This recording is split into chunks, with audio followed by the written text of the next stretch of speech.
genom je zelo pomemben tako predvsem za zdravje, za izboljšanje diagnostike, zelo pomemben je pa seveda tudi v raziskovalne namene in to, kar je prej minister Kuhar povedal, je seveda želja Evrope,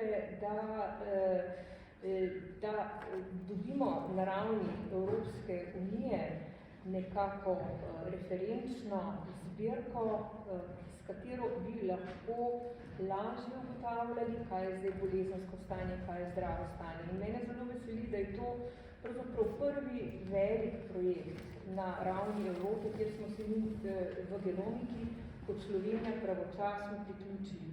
In zato tudi sama zelo pozdravljam inicijativo.